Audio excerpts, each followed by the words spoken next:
Hi అండి. నమస్తే. Welcome to అమ్మాయి లోకం. అందరూ ఎలా ఉన్నారు? నేనైతే చాలా బాగున్నాను. మీరందరూ కూడా బాగుండాలని మనస్ఫూర్తిగా కోరుకుంటున్నాను. ఇవాళ మన రెసిపీ వచ్చేసి గోధుమ పిండితో చాలా టేస్టీగా అప్పటికప్పుడు చేసుకుని ఒక మంచి పునుగుల రెసిపీ అనమాట. ఎలా చేయాలో చూద్దాం. స్కిప్ చేయకుండా చూడండి. ఫస్ట్ వచ్చేసి ఈ కప్పుతో కప్పు తీసుకుని వేసేటప్పుడు క్లిప్పింగ్ అయితే మిస్ అయిందండి.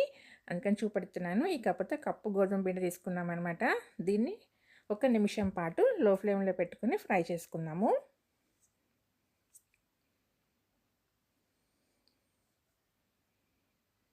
ఇలా ఫ్రై చేసుకోవటం వల్ల ఏంటంటే మనకి ఆ లోపల ముద్ద ముద్దగా అవ్వకుండా చక్కగా మనకి పొడి పొడిలాడుతూ వస్తుందన్నమాట బోండాలు వేసుకున్నప్పుడు. ఇప్పుడు ఇది మనకి ఫ్రై అయిన తర్వాత ఒక పావు కప్ వచ్చేసి రాగి పిండి వేసుకుందామండి.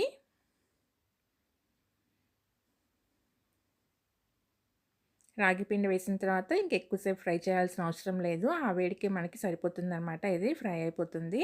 స్టవ్ అయితే ఇప్పుడు ఆఫ్ చేసేసుకుందాము. ఆఫ్ చేసేసుకొని ఒకసారి మంచిగా మిక్స్ చేసుకుని దీన్ని ఇప్పుడు మనం మిక్సింగ్ బౌల్లోకి ట్రాన్స్ఫర్ చేసుకుందాం.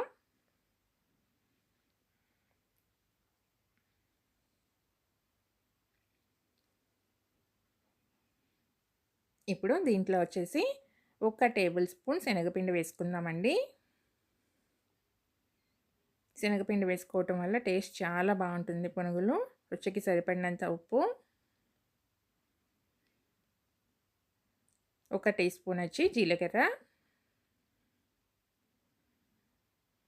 ఇప్పుడు దీన్ని విస్కర్తో మంచిగా ఫస్ట్ ఉప్పు అంతా మిక్స్ అయ్యేటట్టుగా మనం మిక్స్ చేసేసుకుందాము.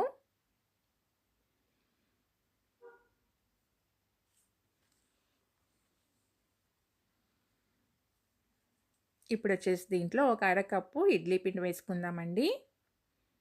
ఏ కప్పుతో అయితే మనం గోధుమ పిండి తీసుకున్నామో అదే కప్పుతో అరకప్పు ఇడ్లీ పిండి.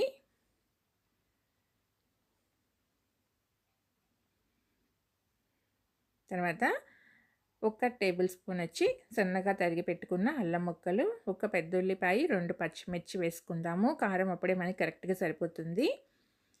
తరిగి పెట్టుకున్న కరివేపాకు, తరిగి పెట్టుకున్న కొత్తిమీర కొంచెం కొంచెం వేసేసుకుందాము.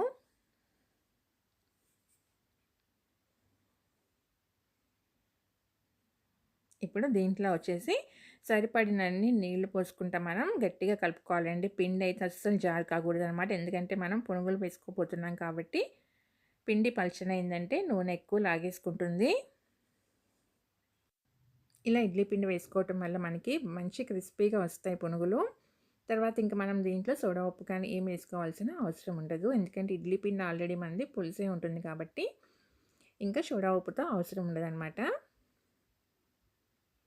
చెక్ చేసుకుంటా నేను నీళ్ళైతే యాడ్ చేశానండి. నాకు ఒక కప్పు దాకా అయితే నీళ్ళు పట్టినాయి. కలిపేసుకున్న తర్వాత ఇంకా కొంచెం నీళ్ళైతే పడుతుందండి. పిండి ఇంకా కొంచెం గట్టిగానే ఉంది. నీళ్ళు కొంచెం వేసుకుని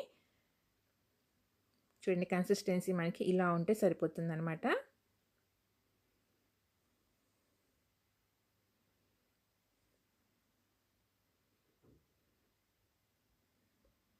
కరెక్ట్గా ఉందండి కన్సిస్టెన్సీ.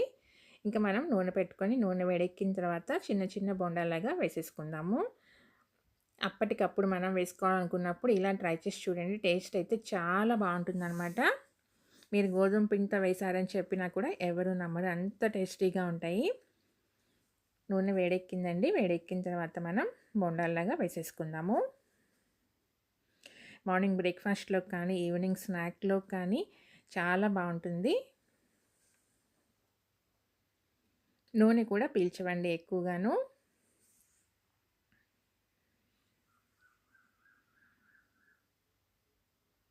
టొమాటో చట్నీ కానీ, కొబ్బరి చట్నీతో కానీ చాలా బాగుంటుంది. తప్పకుండా ట్రై చేసి చూడండి. రెండు పక్కల మంచిగా ఎర్రగా కాల్చుకొని తీసేసుకుందాం. అంతేనండి. చేసుకోవడం అయితే చాలా ఈజీ అనమాట.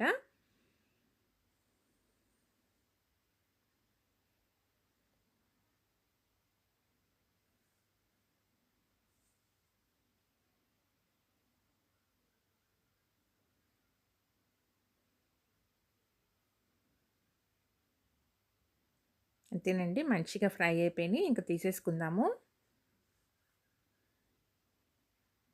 తప్పకుండా మీరు ట్రై చేసి చూడండి. మీకు ఎలా వచ్చిందో కూడా నాకు తప్పనిసరిగా కామెంట్ చేయండి. అలానే వీడియో నచ్చినట్లయితే తప్పకుండా సబ్స్క్రైబ్ చేసుకొని ఒక లైక్ ఇచ్చేయండి. మీ ఫ్రెండ్స్‌కి, ఫ్యామిలీ మెంబర్స్‌కి షేర్ చేయండి. చూసారు కదా ఎంత మంచి క్రిస్పీగా వచ్చినాయన్నమాట. టేస్ట్ అయితే చాలా బాగున్నాయి. ఈరోజైతే నేను టమాటో చట్నీ చేశానండి.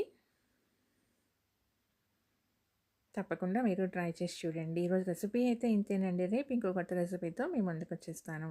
Thank you for watching.